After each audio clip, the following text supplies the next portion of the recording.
Good morning friends. आज हम बात करेंगे सपोर्ट एंड रेजिस्टेंस जोन की, जो कि होता है स्टॉक मार्केट की जान। स्टॉक एंड रेजिस्टेंस क्यों है ज़रूरी, उससे पहले बात कर लेते हैं क्या क्या हमें चीज़ों का ध्यान रखना चाहिए। साइडवेज रेंज में हो तो कैसे ट्रेड करें, क्या करना चाहिए, कब क्या नहीं करना चाहिए, कब ट्रेड लेना चाहिए और कब ट्रेड हमें नहीं लेना है। चलिए आइए देखते हैं चार्ट के ऊपर। तो चार्ट की बात करें तो चार्ट में हमें सपोर्ट लाइन और रेजिस्टेंस लाइन दोनों का आइडिया लगा के रखना है कि सपोर्ट क्या होता है और रेजिस्टेंस क्या होता है। ठीक है, जब हमें इसका आइडिया लग जाएगा तो चार्ट पे हम बहुत easily support and resistance define कर पाएंगे।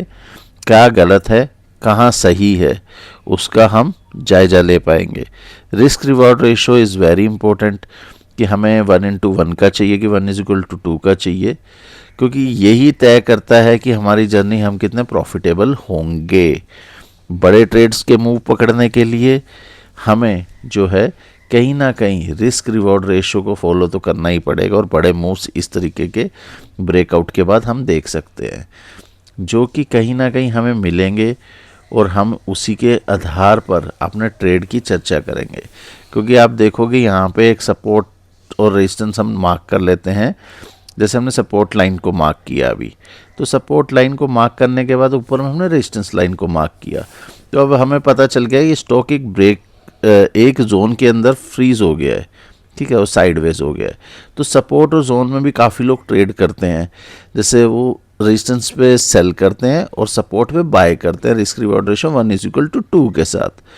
तो रेजिस्टेंस एंड सपोर्ट कहीं ना कहीं काम करता है, और हायर हाइज हायर लो के अंदर कई बार स्टॉक इस तरीके से फंस जाता है या ब्रेकआउट देता है, तो वह कैंडल स्टिक भी देख सकते हैं। बहुत सारी कैंडल्स हैं, मारूबोजू कैंडल है जो कि इसमें नहीं बनती हैं। इसमें नॉर्मली कैंडल्स छोटी ही बनती हैं, बट ब्रेकआउट कैंडल्स जब वो निकलेगा तो बहुत बड़े मूव के लिए निकलेगा। रिस्क रिवॉर्ड रेशो रखें, सपोर्ट पे बाय करें, ऑलवेज बाय ऑन सपोर्ट। कहीं ना कहीं रिस्क रिवॉर्ड रेशो 1:2 का अगर आपको मिले तो अच्छा है, अदरवाइज 1:1 का भी ठीक ठाक माना जाता है, बट 1:2 होगा तो मोस्ट प्रॉफिटेबल आप रह सकते हो, कुछ अगर लॉस में भी जाते हैं तो। रिस्क रिवॉर्ड रेशो से आप चेक कर सकते हो कि अपने रिस्क को मैनेज कैसे करना है। रिस्क की क्वांटिटी से भी चेक कर सकते हो। ज़्यादा बड़ी क्वांटिटी मत लेना, ऐसे रेंज ब्रेक रेंज के अंदर बिग रेंज जो होती है काफ़ी लंबी ब्रेक, एकदम से इंस्टेंट मूव आता है तो फिर फंस जाते हैं। और सेल हमेशा रेजिस्टेंस पे करना है, बाय नहीं करना है। सेल रेजिस्टेंस पे ही होना चाहिए। जब आप सेल रेजिस्टेंस पे करते हो 1:1 या 1:2 का टारगेट लेके आराम से आप बाहर हो सकते हो, क्योंकि वहाँ से एक जो है डाउनफॉल मूव आएगा। फिर जब नीचे आता है तो आप सपोर्ट पे बाय कर सकते हो, और सेम उसका उल्टा 1:2 के साथ रिस्क रिवॉर्ड रेशो को फॉलो करके अपने ट्रेड को बेहतर कर सकते हो। प्रैक्टिस मांगती है, practice makes the man perfect. Second मैं बता देता हूँ कि किस तरीके से सेकंड ट्रेड लिया जाता है। सेकंड ट्रेड के लिए वही ऑप्शन है जो हमने फर्स्ट ट्रेड में बताए थे, बट थोड़े से पैरामीटर चेंज हो जाते हैं।